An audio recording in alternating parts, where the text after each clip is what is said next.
Are there any sweeter words in the Hebrew language than Brachim Habaim? Though we often use the phrase to simply say welcome, literally translated it means, blessed be your arrival. Your presence here at this biennial and within these walls of our congregations blesses us all.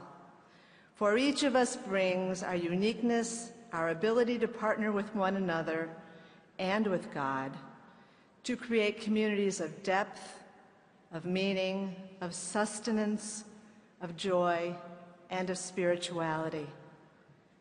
2 years ago in San Diego, Rabbi Jacobs stood before this plenary and spoke of audacious hospitality. Like Abraham and Sarah opening their tent and welcoming all inside, we are opening our congregations and our movement. We are extending an ongoing invitation to be part of a community where we can become all that God wants us to be. Today we will hear from 3 people who have helped us deepen this process. Michael Douglas is an Oscar-winning film icon who has created and starred in some of the most beloved and thought-provoking films of the past 4 decades. He is the recipient of this year's Genesis Prize, honoring those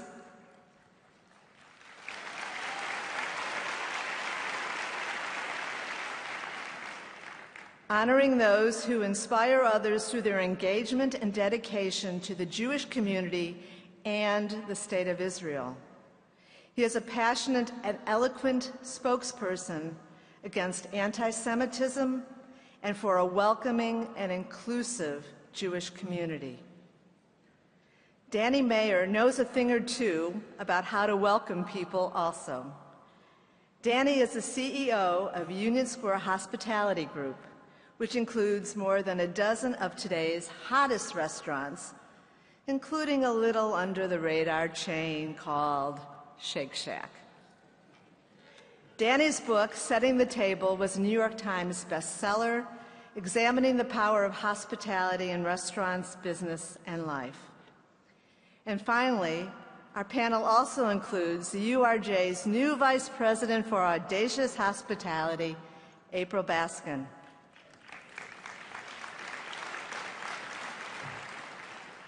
April is helping our congregations increase engagement among unaffiliated Jews and make sure that everyone who walks into our doors seeking a greater connection to Judaism and their Jewish identity finds a place where they belong.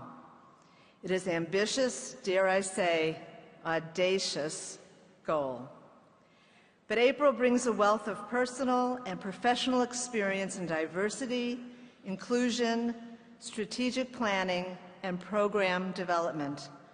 We are thrilled to have her talents within our URJ community. Throughout this week, we will be joined by Jody Cantor of the New York Times, who will moderate our panel discussions. So many of us have been informed and enlightened over the years by Jody's smart and insightful reporting on politics, gender culture, and more.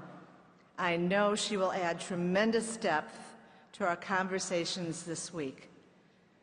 Now, please welcome Michael Douglas, Danny Meyer, April Baskin, and Jody Cantor.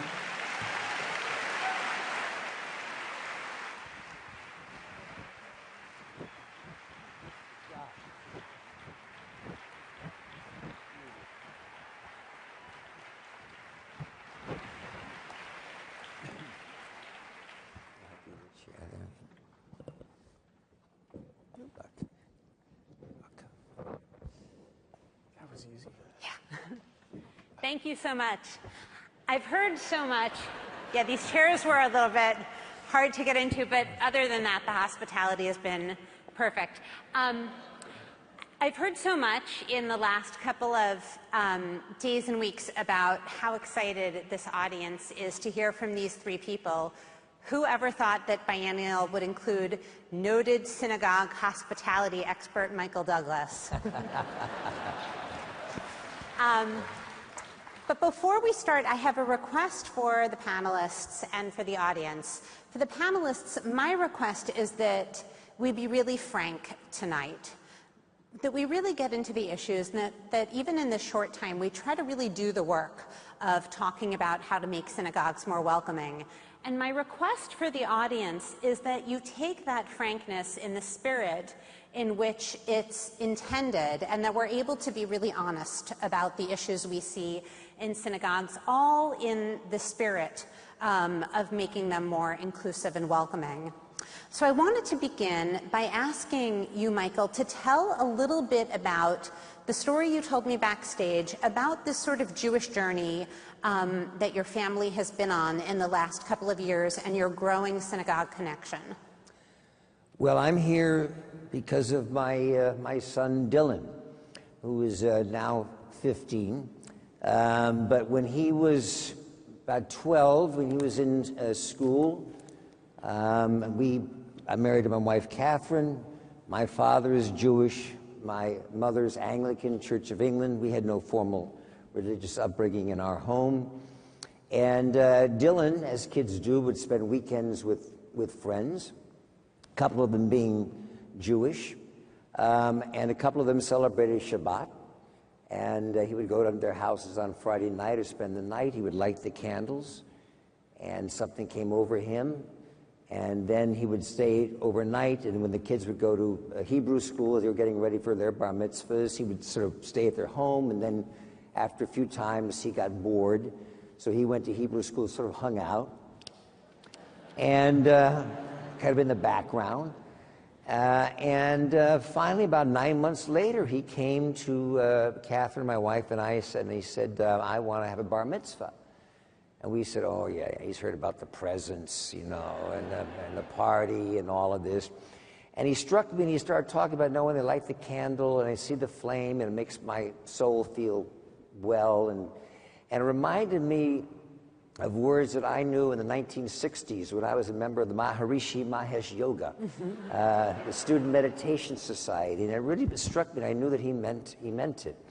And so he had his bar mitzvah. He studied very hard.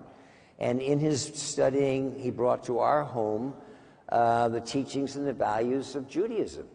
And it affected our family, and thus our journey began. And we went to our local synagogue, Sharei Tefillah, in Bedford, New York, with Rabbi David Greenberg out there. And he made no judgments about the fact that my wife wasn't asking my wife if she was going to convert or not. And it was a welcoming feeling, an immediate feeling of being part of a family. And thus began this journey, a late bloomer that I am, in the last couple of years. And you told me backstage that it was really only when you were 70 years old that you walked into synagogue as a Jew yourself. You had been to synagogues, obviously, for friends, simchas, but it was at the age of 70 that your real connection began. Is that right? That's correct, because people of my age, for all of their life, really were not considered Jewish because their mothers were not. And thank you for the Reform movement in 1983. But by that time, by 1983, I was already well past looking for my spiritual life. So I really thank them. But I think maybe it was, I remember being 11 years old and going to a cousin's bar mitzvah at which I got appendicitis and had my, maybe it was the gefilte fish, I don't ever know. And maybe I had and maybe that was the beginning of it, but no, this was the first time, and I was proud to say that I am a Jew. Okay, terrific.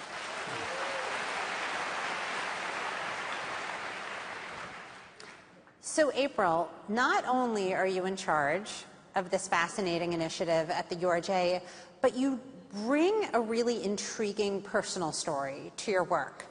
Can you tell us a little bit about that story? Absolutely, Jody. There are so many facets to it. But I grew up in Northern California with 2 New Jersey transplants. My father went out to California so that he could work at Intel. And I grew up in a multiracial Jewish family.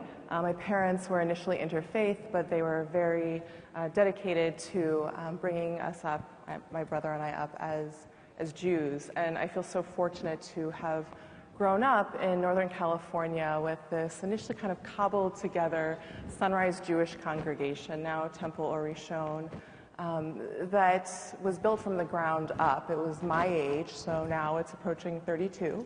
It's a millennial congregation. And it was wonderful to be a part of a community that was so active and engaged. And I felt very much included, which isn't always the case for various Jews of color. I grew up enmeshed in Jewish life. I went to Camp Swig and Newman. And so I really grew up within the movement and have had a variety of experiences from there, but that's sort of the bedrock of my Jewish identity. Okay, terrific. Now, Danny, people know you for your restaurants, they know you for your hospitality, but I don't think we really know the story of your own Jewish background. Tell us a little bit about your own Jewish journey, and I'm also curious, being the hospitality expert that you are, have you experienced hospitality from synagogues throughout your life, or would you say that you haven't really? To answer your last question, yes and no. But I'll tell you a little bit about my own journey. I grew up in St. Louis, Missouri, and I went to Temple Emmanuel,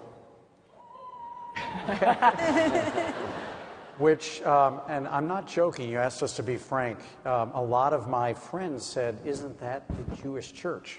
Huh. And the temple was co-founded by my father, of all people. And my father was the son of German Jews, many of whom had come to the Midwest to escape their Jewishness. In fact, there was a fair amount of anti-Semitism that I heard from my own family. And my father had found his light flickering during a trip to Israel that he took with my mother while I was in my mother's belly. That's how the story goes. And co-founded this temple. And the temple did not teach Hebrew, did not permit bar mitzvahs, did not permit yarmulkes, prayer shawls. But what we did study was Jewish cooking and ethics. Huh. And I will tell you that I have absolutely no question that I got both of those things in spades from Temple Emmanuel. And as far as your question about my own journey, I moved to New York at the age of 22 and had a nearly impossible time trying to find a Jewish church. And the first place that I went, which was very close to my first apartment, was an Orthodox temple, an Orthodox synagogue, and everybody was davening, which I had never seen in my life before. And I wasn't, because I didn't know what it was. And they were looking at me as if I were wearing a St. Louis Cardinal jersey in Philadelphia. You just don't do that. So that wasn't very hospitable. And then I said to myself, why don't you look for a conservative temple? Because I couldn't find a Reform temple anywhere. And I still couldn't find one. At this time, my father had become a trustee at the Hebrew Union College in Cincinnati. And he guided me to the Hebrew Union College in the West Village, where you guys, there was hospitality, because not only did you welcome me to your basement for the High Holy Day services, but you even welcomed my Catholic wife. So the last thing I want to say to your question is that when I went to Temple Emmanuel in St. Louis for my confirmation speech, my topic was on the wisdom of interfaith marriage. And the thesis that I was trying to convey was that for a religion that is this strong, and I really loved that temple, I really did love it, that the best way to grow it would be to welcome others to it. And I followed through on my part. I'm going to let you go back to your next question. Well, actually, I do want to focus, when we talk about audacious hospitality, we're not just talking about being nice and handing out chalot. We're talking about something, a really fundamental shift in who we consider essential members of the synagogue. Michael, will you talk in a little bit more detail about your wife's experience at your synagogue? When you think about the experience through her eyes, what is she getting? What is she seeing? How does she relate to it? Has the synagogue done a good job of making her feel like a member of the community? Well, it's been effortless. First of all, in all true blatant honesty, my wife is not at the synagogue every Friday. But, you know, we are there, and they're wonderfully open and accepting. And I think this whole sense of interfaith couples is not such an unusual point anymore. And I think many temples and synagogues are making a tremendous effort in that area. This Genesis Prize that I received this last year, which was a good story, because Michael Bloomberg, who won the year before, called me and said there's some people maybe that will be getting in touch with you about this. And I wasn't sure, and I knew it was a foundation in Israel. And I met a couple of the people from the Genesis Foundation, and they wanted to talk. And I said, listen, the first thing I think you both have to know is that my mother is not Jewish. And they looked at me and said, Putz, you don't think we don't know that? I mean, you know, I said, we're that ill-prepared. So, and I had to say, I said, well, I said, we want to talk to you just for that reason, about, you know, people who have one parent, in this case your father's Jewish and your mother's not. And I have to tell you, this cathartic moment came over me, because I had not realized or forgotten how much I had realized that all my life they had told me, you know, you're not Jewish, you know, you're not. They wanted my financial support from with my father's involvement in all of that, but basically felt that I wasn't. So when they came forward and really said, this is the reason, because we want to reach out to interfaith couples, and particularly because this organization is in Israel, where I think the latest polls show about 75% of the Israel population is not necessarily in favor of interfaith couples. Is one of the areas of difference between the two of us. So I was very impressed, and I should say that this prize is to be used to give to organizations that have thoughts or ideas of how to more stimulate and increase interfaith couples, and they partnered with the Jewish Funders Network and have close to $4 million, which we will be allocating to groups that make their recommendations and suggestions for ideas in the coming months. So if there are any people there, the Jewish Funders Network, in partnership with the Genesis Foundation, are looking for candidates. And April, can you tell us a little bit about what you've seen synagogues do most right and most wrong in terms of welcoming non-Jews into the community? We'd love to hear specific examples. Are there sometimes things we do that may be off-putting to non-Jewish members or non-Jews who come to the synagogue for the first time that we may not even realize? I could have a multi-layered response to that question. I think a number of congregations, to me, I want to delineate. There's congregations, and then there's also us as individual Jews who populate the congregations. And so to me, there's both the structural element of inclusion and audacious hospitality, and then the one-on-one elements that arise. And so, you know, I think personal narrative is powerful, so I can refer to my own experience. As I mentioned, I grew up in an incredibly inclusive congregation, but that being said, that didn't mean that my family was immune to experiences of marginalization. And for various reasons, I think had was a bit more sheltered within my congregation, but my father, who is an African-American man with Native heritage, his grandmother was Cherokee, he had different experiences than I did. He is a tall, 6'3", well-built black man who's a total teddy bear, but that's often not how he has been perceived.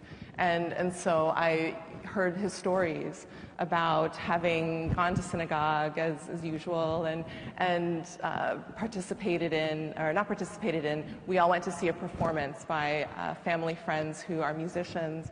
And at the end of the gathering, someone asked my father to help move flowers from the bima, from the altar to the kitchen. And he went to go and help, and a woman stopped him and essentially accused him of stealing the flowers. And my father said, no, maybe you heard the call. And that was a deeply hurtful moment to him. And furthermore, there are other examples that are similar to that of Jews of color and other individuals being confused as hired help, or having, in some cases, more extreme examples. So to me, part of the congregational role is to look at our culture and to think about how we both welcome people fundamentally when they walk through the door and ask them person to person, what inspired you to be here? And we're so glad you're here. And also looking at issues that affect people around their different identities, around being people of color, around being millennials, about being a part of an interfaith family, or identifying as a member of the LGBTQ community, or having a disability, that we can begin to, and a number of people already, different congregations have, but I once heard the quote that one of the greatest gifts that Jews ever gave the world was dissatisfaction. And so in that spirit, as remarkable as our community is, we really can also raise the bar and move the dial forward about being more intentional and assessing where our congregations are around inclusion and welcoming, and continue to improve that.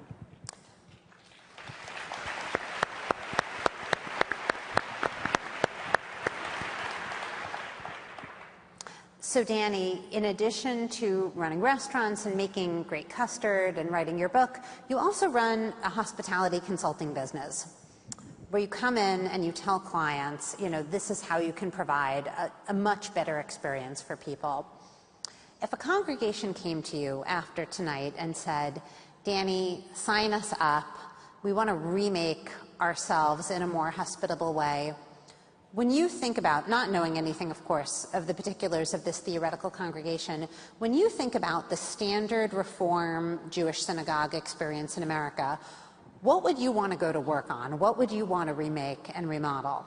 Well, the first thing I would do would be to just try to share the easiest recipe on earth, because it only has 2 ingredients, which is 49 parts how good you are at what you do, and 51 parts how good you are at how you make people feel. And I think that, like any great captive audience business, like it used to be hotel food or baseball stadium food, museum food, I think that the customer was often taken for granted. I think the notion was, these people already bought their baseball ticket, they're not going to get out of here. We can serve them any hot dog in any, warm beer at any price, and tough for them. And I think that religion, not just Judaism by a long shot, has also taken that captive audience approach. And they've basically said, historically you were what both of your parents were. Now we're trying to move to helping you be what maybe one of your parents was. But we got you. And it doesn't really matter how we make you feel. And so I think that the first thing I would do would be to say that the scriptures and the Psalms and and all the things we learn you can be the best in the world at everything that you actually do, and you're only going to get a 49 out of 100 on your test. And so the real reason that people are coming to synagogue is to feel better, is for however many minutes they're there, and even for however many minutes they're just feeling an affiliation with that synagogue. It's even more about how you made them feel than it is about what you told them while they were there. And they don't need you. They don't need my restaurants. Now, you know, there's this many great religions in the world. There's 26,000 restaurants in New York. So I've had to get a little bit more competitive than maybe you've had to get. But I think it's actually worked to the disadvantage of organized religion to think that they have you, because they don't. And so the key thing I would do would be to say that what is hospitality? Hospitality is such a different thing than service. And you go to service, you come to my restaurant and hope to get good service, but all service is the degree to which we did what you expected us to do. Hospitality is the degree to which we made you feel like we're on your side while you're doing that. And for me, it's very, very simple. If your congregation feels like you're on their side, you've got hospitality. And it really starts, the next thing I would teach you, and then I'm going to make you pay for everything else after this. But the thing that is the absolute trick in the whole thing is that the hospitality that you exude and offer must first go to your own family, to the people who work at that synagogue. And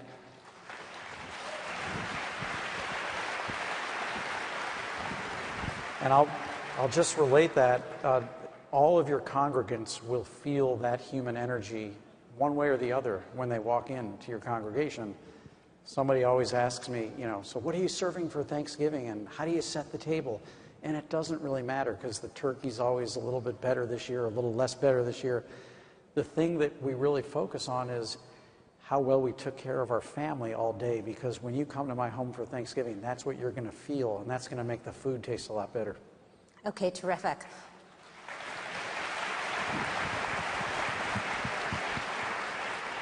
Well, on that note, I think we have to cede the stage to our next speakers.